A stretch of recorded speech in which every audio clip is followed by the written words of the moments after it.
ಚಾಮರಾಜನಗರ ಜಿಲ್ಲೆಯ ಯಳಂದೂರಿನಲ್ಲಿ ಮಾಜಿ ಮುಖ್ಯಮಂತ್ರಿ ಡಿ ದೇವರಾಜ ಅರಸು ಅವರ 111ನೇ ಜನ್ಮದಿನಾಚರಣೆ ಆಚರಿಸಲಾಯಿತು. ತಾಲೂಕು ಪಂಚಾಯಿತಿ ಸಭಾಂಗಣದಲ್ಲಿ ಹಿಂದುಳಿದ ವರ್ಗಗಳ ಕಲ್ಯಾಣ ಇಲಾಖೆ ವತಿಯಿಂದ ಕಾರ್ಯಕ್ರಮ ಆಯೋಜಿಸಲಾಗಿತ್ತು. ಅರಸು ಅವರ ಆಶಯಗಳನ್ನು ಪೂರ್ಣಗೊಳಿಸುವುದೇ ಅವರಿಗೆ ಸಲ್ಲಿಸುವ ನಿಜವಾದ ಗೌರವ ಎಂದು ಪ್ರಾಧ್ಯಾಪಕಿ ಎಂ ಶ್ವೇತಾ ಹೇಳಿದರು. ಭೂ ಸುಧಾರಣೆ, ಜೀತ ಪದ್ಧತಿ ನಿರ್ಮೂಲನೆ ಸೇರಿದಂತೆ ಅರಸು ಅವರ ಹಲವು ಸುಧಾರಣೆಗಳು ಇಂದಿಗೂ ಮಾದರಿಯಾಗಿವೆ ಎಂದರು. ಕಾರ್ಯಕ್ರಮದಲ್ಲಿ ವಿದ್ಯಾರ್ಥಿಗಳ ಭಾಷಣ ಹಾಗೂ ಎಸ್ಎಸ್ಎಲ್ಸಿ, ಪಿಯುಸಿ ಸಾಧಕ ವಿದ್ಯಾರ್ಥಿಗಳಿಗೆ ಸನ್ಮಾನ ನಡೆಯಿತು.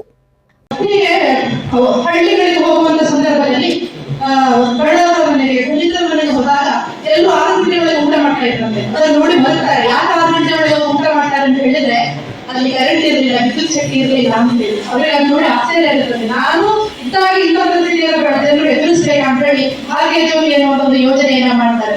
LD ಬ್ಯಾಂಕ್ ಅಂತ ಕೇಳಿರ್ಬೋದು, ಲ್ಯಾಂಡ್ LD ಬ್ಯಾಂಕ್ ಅಂತ ಹೇಳಿ.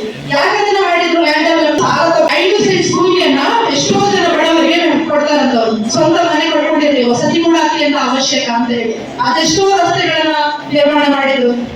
ಅದರ ಜೊತೆಗೆ ಕುಷ್ಠರೋಗಿಗಳಿಗೆ 75,000 ರೂಪಾಯಿ ಅಷ್ಟು ದುಡ್ಡನ್ನು ಹಾಕೊಟ್ಟು ತಕ್ಷಣ ಜನರನ್ನ ನೋಡಿ. ಅಂದ್ರೆ ಈ ಆರೋಗ್ಯ ವಿಷಯ ಬಂದಾಗ, ಒಬ್ಬನ ಹಸಿವು ಅಂತ ಬಂದಾಗ ಅಲ್ವಾ, ಅಲ್ಲಿ ನಾವು ಯಾವತ್ತೂ ಕೂಡ ಸಮುದಾಯವನ್ನ ನೋಡಬಾರದು, ಎಲ್ಲರನ್ನೂ ಕೂಡ ಸಮಾನವಾಗಿ ಕೊಂಡೊಯ್ಯಬೇಕು ಅನ್ನೋದು ದೇವರಾಜ ಅರಸು ಅವರ ಕನಸಾಗಿತ್ತು. ಒಂದು ಹಂತದಲ್ಲಿ ರಾಜ್ಯದ ಯುವಕರೆಲ್ಲ ಇನ್ನಷ್ಟು ತಾಜಾ ಮತ್ತು ವಿಶ್ವಾಸಾರ್ಹ ಸುದ್ದಿಗಳಿಗಾಗಿ ನಮ್ಮ ಚಾನೆಲ್ ಅನ್ನು ಫಾಲೋ ಮಾಡಿ, ಸಬ್ಸ್ಕ್ರೈಬ್ ಮಾಡಿ, ಶೇರ್ ಮಾಡಿ. Follow Bharat one Kannada. ಇನ್ನಷ್ಟು